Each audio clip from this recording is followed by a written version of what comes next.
Ever since Kamen Rider entered the Reiwa era, I've struggled to get excited about it. I liked the look of 01 when the first images came out, and it had story ideas that I just naturally love. But the show itself, I found really hard to get into. And while this is an unfair judgment, and mostly due to the cards being stacked against it due to the global pandemic, but Kamen Rider Saber is maybe the only Kamen Rider series since I've started watching Tokusatsu that I just never even cared to watch one episode of. And then there's Kamen Rider Revice. I liked the idea of it, and I did end up really liking the show, but I found myself just wanting something more, feeling more than a little bit detached from Kamen Rider as a whole. And then Kamen Rider Geats was shown off, and as soon as I saw this poster, I was really pulled in. Something about the look of Geats and the cast of characters behind him. Knowing it's a battle royale, it just kind of all clicked for me from the early stages. That information alone, I could write 1001 stories with that premise. It was the first time in a long while that I was excited for a Kamen Rider show. Couldn't wait to watch the first episode. Then when it finally came out, I thought, this might be one of the best first episodes in all of Kamen Rider. Now we're finally up to episode 10, and the series has finally hit that 10 episode mark. Unfortunately, I haven't been able to watch it weekly, so it left me wondering, is Kamen Rider Geats, the Kamen Rider show that I was hotly anticipating, still worth watching after 10 episodes? The episodes of Geats so far have come out in a really tightly knit arc. Episode 1 is titled Daybreak F, while episodes 2 through 8 are labeled Encounter 1 through 7. Every episode just slips right on into the next, making this one of the most enjoyable binge watches I think I've ever had with a mainline Kamen Rider series. The show has continued to show us the world through Kiwa's eyes. He's our blank slate to learn more about the world. As Kiwa learns, so do we as the audience. It's a world of a game, of which nobody seems to really know the rules. Not even Ace, who's been established to have been competing in the Desire Grand Prix multiple times. The show will occasionally have pop-ups that explain what the Desire Grand Prix's rules are, after more of it has been exposed. Sometimes it's the more obvious things, like the driver and ID cord in the center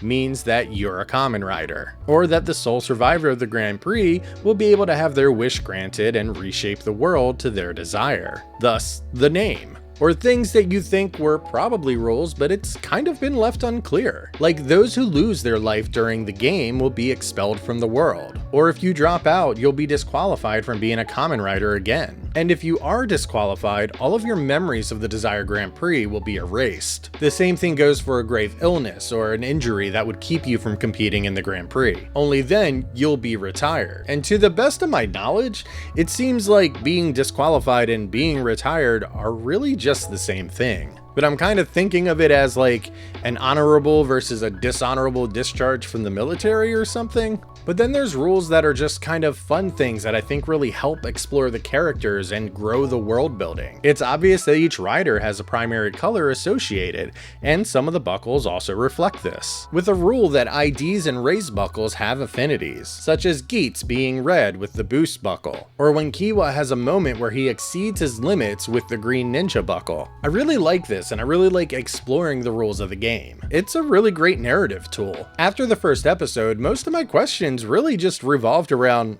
the Grand Prix, how it works, what it is. I still have a ton of questions about the Grand Prix, but that's kind of what's keeping me watching. It's just this mystery wrapped up inside of the game. In episode 1, we get to see the world reset, and then join in a new game that ultimately concludes in episode 9. I like having these rules, but I also like that they're sometimes vague, giving the writers a get out of jail free card every time the world resets. Ace has won the Grand Prix multiple times, every time resetting the world. This also lets you narratively kill off characters, or bring ones that you really love back, keeping that looming threat that a bad character that you got rid of could always come back, or allowing them to toy with your hope that that person that you really loved or that character that didn't get a lot of screen time can be brought back later. The way episodes have been recapped so far has been Kiwa recording video messages on his phone. I learned one that Samuri, I don't know how to say her name, can just appear in your room anytime she wants. And 2, you can't share information about the Desire Grand Prix with outsiders, or you risk being eliminated. I also really like the opening sequence to Kamen Rider Geats. The theme song is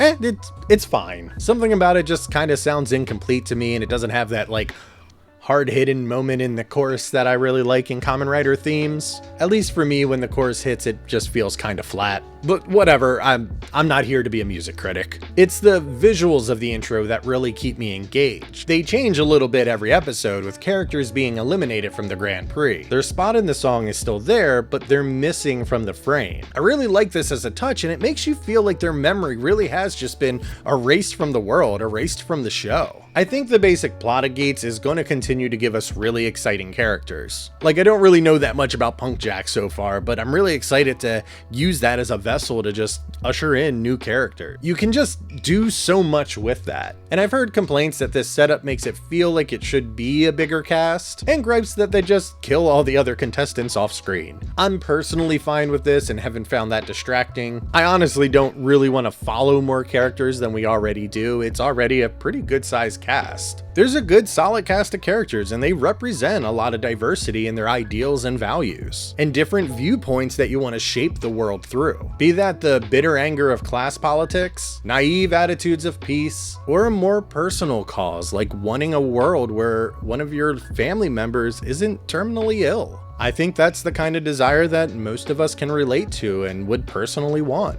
And the design of the Desire Grand Prix just gives us a chance to invite more characters or explore different worldviews in this way that's really easy to process and quickly easy to understand how they got there. Kiwa has remained the focal point for most episodes, sharing the spotlight with Neon. He is pure naivety, just wanting everyone to be happy and all the other classic Kamen Rider ideals. The question the show keeps throwing at him from my perspective is to make him question, is just wanting the world to have peace enough? You can't just desire it, you have to go out and fight for it. You need to show it with your actions. Kiwa also values his self-preservation, and is understandably scared to be in a Desire Grand Prix where people are trying to kill you. If he dies, he leaves his sister alone. He'll have died, and all of his goodwill would have amounted to nothing. You get to see him teamed up with different people and different points of view that challenge his own. It's never really so deep, and it never really treads into like profound territory. But I think this made for a really good personal conflict inside of the character of Kiwa. So far, he stayed pretty well in the same place throughout the show. He hasn't evolved to a new level or had his character fundamentally changed, but he is challenged into questioning his own meaning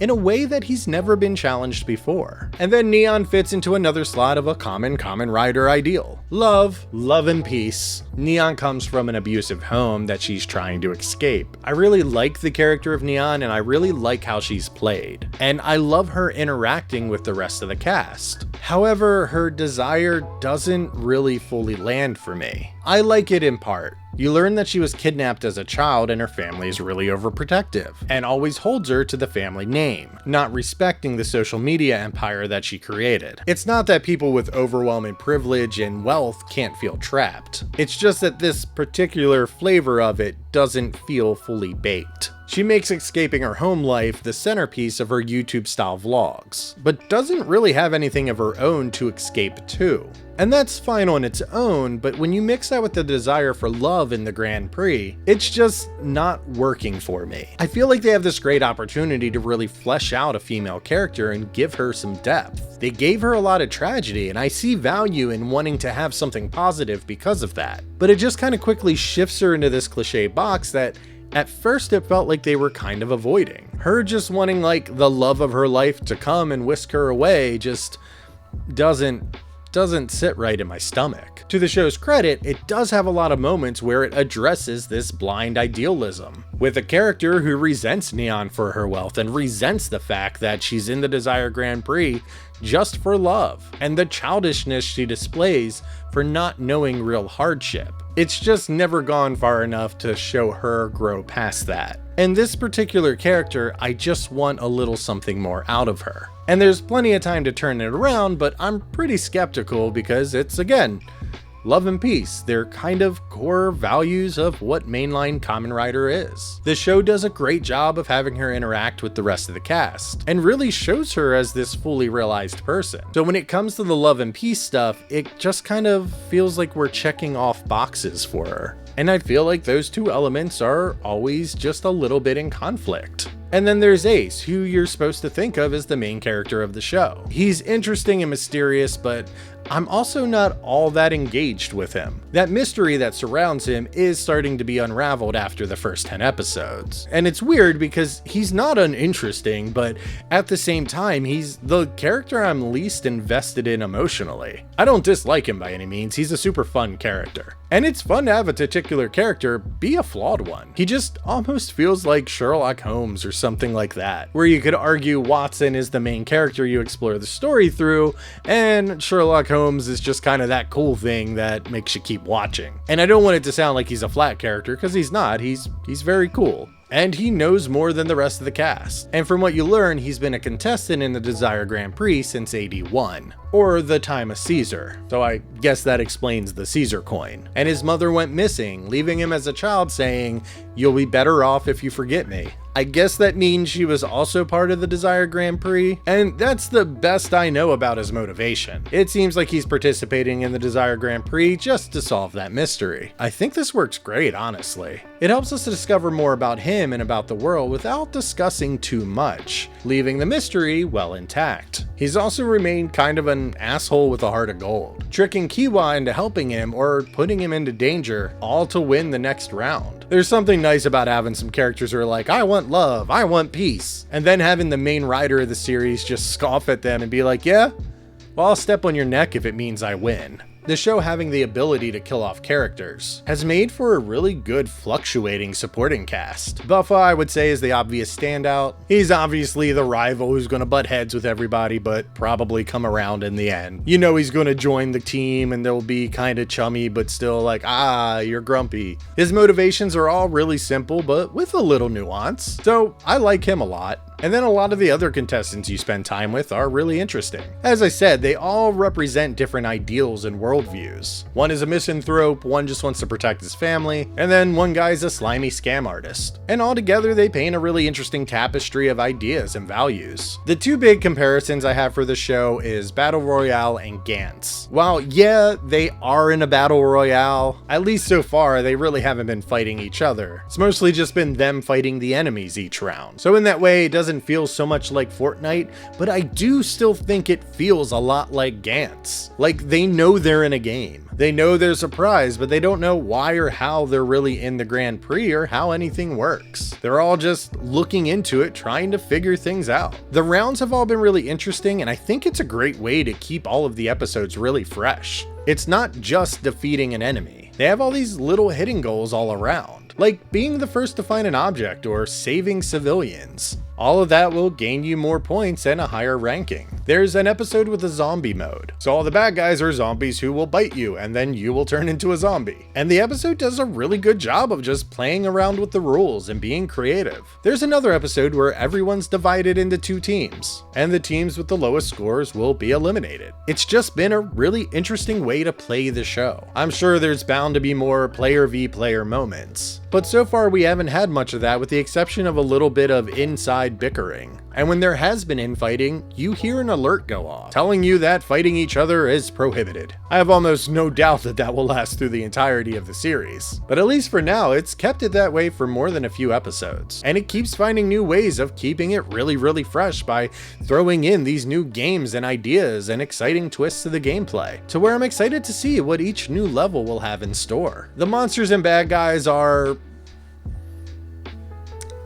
they're pretty weak. There just isn't too much to them. Most series in Kamen Rider have mooks or little foot soldier guys, so that part doesn't really bother me. But here, there just isn't really much in the way of monsters. You have the Jamato, I don't know if I'm saying that right, and honestly, I still love the look of that mask. They are cool, but at this point we've cut down so many of them, they're just not a threat anymore. On one hand, I like having one kind of unified enemy to fight against. On the other, after 10 episodes, I kind of expect there to be a larger variety of villains. Technically, these are different types, like the zombies, and then you have these like playing card guys, but it just boils down to it's the same mask, just with a different outfit. And then the outfits are pretty uninspired most of the time. Then there is a Rook guy who does have a different mask and is different, But then the only other monster we have is this big two-headed horse guy who's kind of the final boss of the arc. This assortment again just kind of reminds me of Aliens and Gantz. So if you're coming to Kamen Rider for like cool monster designs,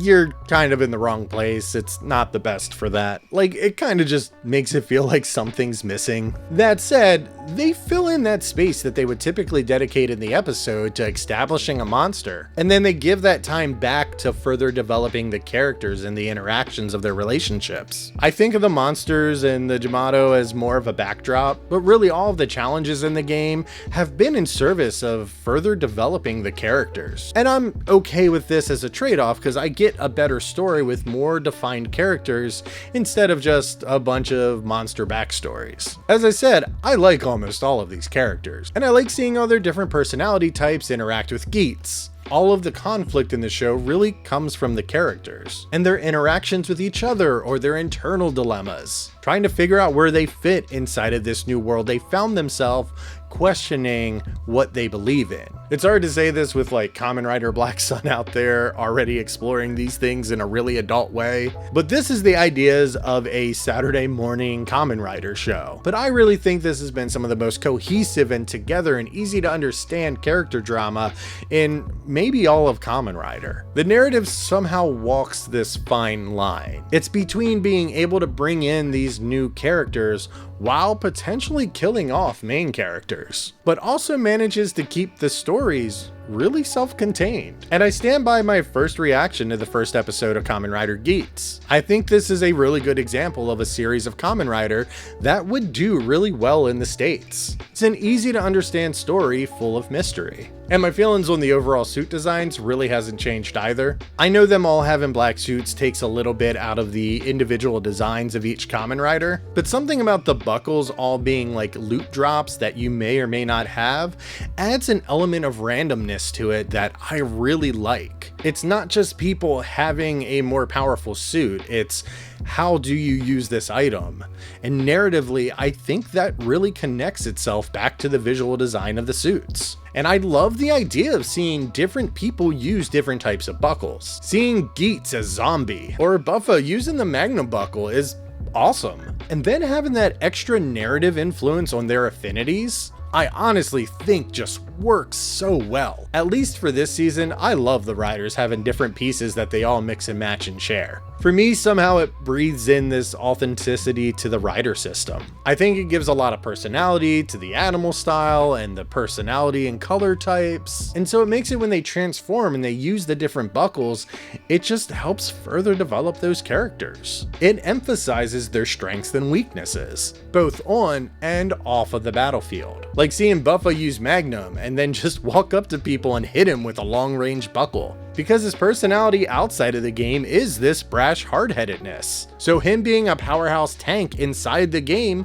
just makes narrative sense. And it's not just some superfluous item that's thrown around to give them an extra power-up. My final thoughts on Kamen Rider Geats is that this series has the potential to be one of my favorite Kamen Rider series. It's not flawless, but I don't think any show is. I can say it's a show full of characters that I really want to keep watching, and I plan to keep watching. It probably won't be weekly because that's just not how my life works. And if this video does well, I'll try to do another video when the next arc concludes. Kamen Rider Geats, more than any other Kamen Rider series, I think is a disservice to not have a US release. Be that a Blu-ray release once it's over or a Tokusatsu stream, I don't care what platform or venue you can watch it in. I just wish so bad I could recommend this show to my friends without saying, hey, go download this, or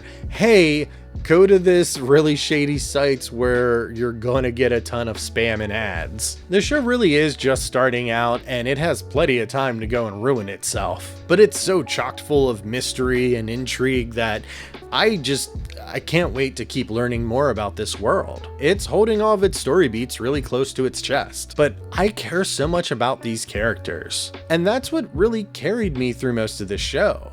and the bigger mysteries are just there to keep carrying me through. There are a lot of elements that have been shown that I'm really looking forward to having a payoff to, and that I'll honestly be pretty disappointed if it doesn't just add up to something more. One is Kiwa's sister. I'm almost certain at some point she'll join the principal cast and then join in on the Desire Grand Prix. And I really want Kiwa's video blogs to mount to more than just a clever way to recap the episodes. I can personally think of so many really fun ways to incorporate that into like a real story beat, but this is also the kind of thing that Kamen Rider will like abandon after a certain point in time. And I like Ace, even though he's not like the guy I'm super invested in. I am excited to see him further be developed. He's stayed an interesting character. He's not really like an anti-hero, but definitely a really conniving character that's kept me guessing in a way that's really refreshing. And you, if you're someone who's been on the fence about watching a Kamen Rider series or just has never found a really easy place to jump in, I think Geats is a really good jumping on point. And right now it's really easy to catch up. Episodes 1 through 9 is a complete arc, so at the least you can just watch those and be satisfied. And if you don't like it, hey, at least you got a story and you can decide that it's not something you like. You'll end up with a lot of questions, but you'll probably grow so fond of these characters that you'll want to keep watching them. 2022 has been just such an amazing year for Kamen Rider, and I liked Kamen Rider Revice a lot, but it never had a point where I was like, oh, my friends who don't watch Tokusatsu will still probably really like this. Like, if you're someone who watches Marvel movies, I can easily see you getting into this series. I have such high hopes for Kamen Rider Geats, and honestly, if it makes some dramatic right turn and I end up disliking this series, I'll probably be just heartbroken. But until that happens, I'm going to keep watching it. And if you've been on the fence and haven't watched any of Kamen Rider Geats, I think now is the perfect time to watch through one complete arc and see what you think. It's a really highly suggested watch from me, and I personally can't wait to unravel more mysteries of the Desire Grand Prix. I'm High C, and I hope you keep watching.